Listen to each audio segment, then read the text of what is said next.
Hello students, आज हम लोग इलेक्ट्रोकेमिस्ट्री यूनिट में गैल्वेनिक सेल का स्टडी करेंगे और इस सेल के माध्यम से इलेक्ट्रोकेमिस्ट्री के कॉन्सेप्ट को क्लियर करेंगे।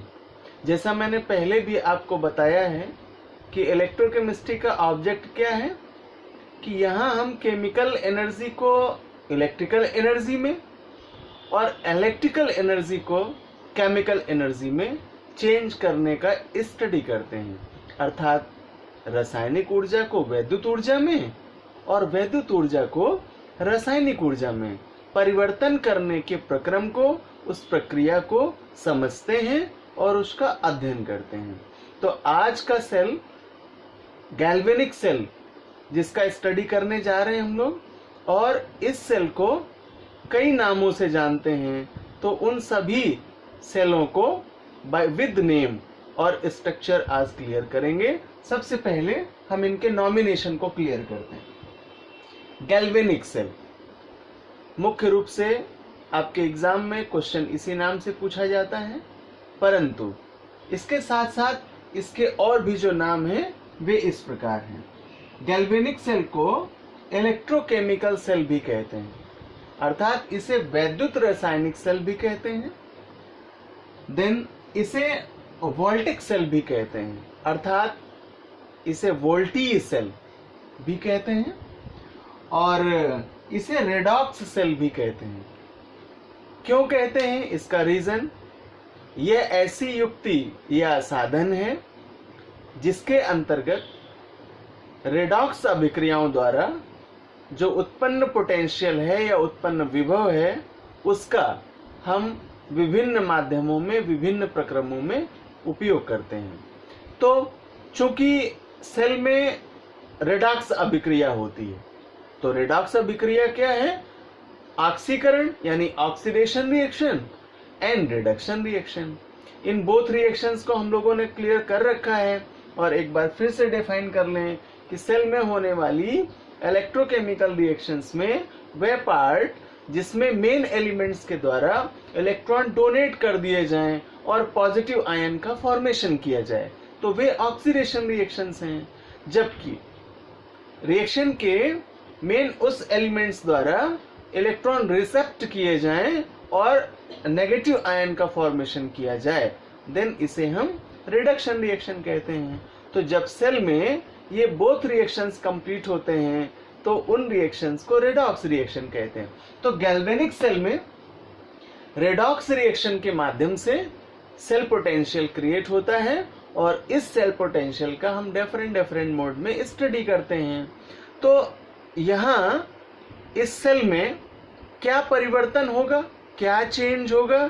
तो point of view, most important point for you, कि इस सेल में केमिकल एनर्जी का यानी रासायनिक ऊर्जा का वैद्युत ऊर्जा में अर्थात इलेक्ट्रिकल एनर्जी में परिवर्तन होगा। तो केमिकल एनर्जी का इलेक्ट्रिकल एनर्जी में चेंज करने वाला सेल गैल्वेनिक सेल कहलाता है, या इलेक्ट्रोकेमिकल सेल कहलाता है, या वोल्टिक सेल कहलाता है, या इसे ही रेडॉक्स सेल कहते हैं। इस सेल को एल गैल्वानी एंड ए वोल्टा साइंटिस्ट ने 1976 में डिस्कवर किया। तो स्टूडेंट्स, अब हम इस सेल को एक डायग्राम के माध्यम से एक्सप्लेन करते हैं। तो गैल्वेनिक सेल के स्ट्रक्चर में सबसे पहले 2 सेम वॉल्यूम के वेसल हैं जिनमें इलेक्ट्रोड रॉड्स लगे हुए हैं।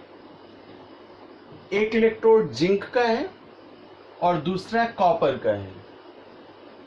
Zn इलेक्ट्रोड वाले पार्ट में जिंक सल्फेट का सॉल्यूशन 1 m मोलैरिटी का भरा हुआ है, जबकि कॉपर की इलेक्ट्रोड वाले पार्ट में कॉपर सल्फेट का सॉल्यूशन जो कि 1 m मोलैरिटी का है, भरा हुआ है। इन दोनों पार्ट को एक ब्रिज के माध्यम से जोड़ देते हैं जिसे साल्ट ब्रिज कहते हैं, और इसका वर्क है कि ये कन्वेंशनल करंट को पास आउट करने के लिए हेल्पफुल होता है, और स्पेशली इसमें पोटेशियम क्लोराइड अर्थात KCl, पोटेशियम नाइट्रेट यानी KNO3 अथवा पोटेशियम सल्फेट K2SO4 का यूज किया जाता है, जो कि इसे जिलेटिन लेयर में कन्वर्ट करता है और यहाँ भरा हुआ substance as a gel form में कन्वर्ट हो जाता है।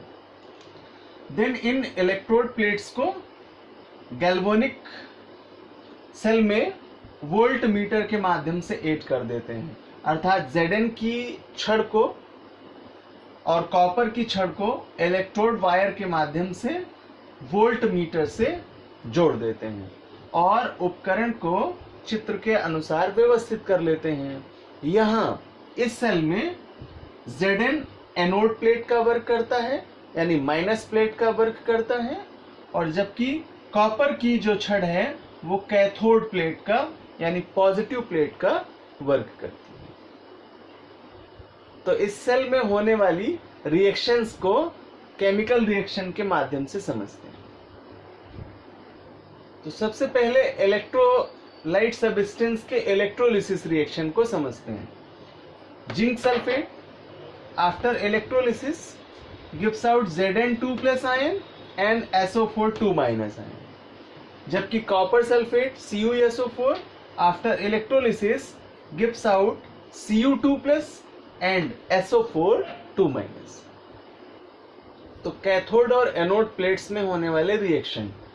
At anode plate Zn donate 2 electrons and make Zn2+ ion, अर्थात यहां से Zn2+ आयन का फॉर्मेशन होता है, जबकि कैथोड पर Cu2+ आयन 2 इलेक्ट्रॉन एक्सेप्ट करके अपनी एटॉमिक फॉर्म में कन्वर्ट होता है, अर्थात यहां से तांबा मुक्त होता है जो प्लेट पर स्टोर्ड हो जाता है।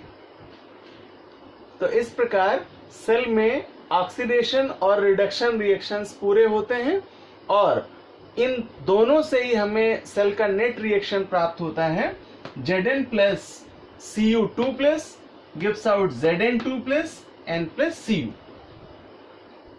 तो आफ्टर इलेक्ट्रोलिसिस सेल में होने वाले जो परिवर्तन हैं उनके मुख्य बिंदुओं को क्लियर करते हैं।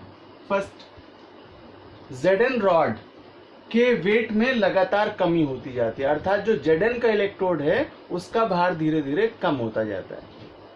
देन जिंक सल्फेट विलेन में Zn++ आयन का कंसंट्रेशन इंक्रीज करता है, अर्थात Zn सल्फेट विलेन में जिंक आयनों का कंसंट्रेशन बढ़ जाता है। देन थर्ड, कॉपर यानी तांबा इलेक्ट्रोड पर स्टोर्ड हो जाता है। आफ्टर रिएक्शन तांबा इलेक्ट्रोड प्लेट पर संग्रहित हो जाता है। देन कॉपर सल्फेट विलेन में Cu++ आयन अर्थात कॉपर आयन का जो कंसंट्रेशन है वो डिक्रीज करता है। तो यहाँ पॉइंट आउट करने की बात है कि Zn आयनों का कंसंट्रेशन इंक्रीज करेगा एंड कॉपर के आयनों का कंसंट्रेशन डिक्रीज करेगा। देन जो इलेक्ट्रॉन्स हैं वे एनोड प्लेट से यानी जिंक की प्लेट से कैथोड प्लेट की ओर प्रवाहित होते हैं। And now last point, electrical current यानी विद्युत धारा कॉपर की प्लेट से जिंक की प्लेट की ओर प्रवाहित की जाती है। तो इस प्रकार स्टूडेंट्स गैल्वेनिक सेल में आफ्टर मैकेनिज्म आफ्टर इलेक्ट्रोलिसिस यहाँ जो पोटेंशियल क्रिएट होता है वो ऑक्सीडेशन और रिडक्शन रिएक्शंस के माध्यम से अर्थात रेडॉक्स रिएक्शंस के माध्यम से पोटेंशियल क्रिएट होता है और इसलिए इसे रेडॉक्स सेल या वोल्टी सेल भी कहते हैं और इस प्रकार प्राप्त ऊर्जा का हम विभिन्न माध्यमों में उपयोग करते हैं।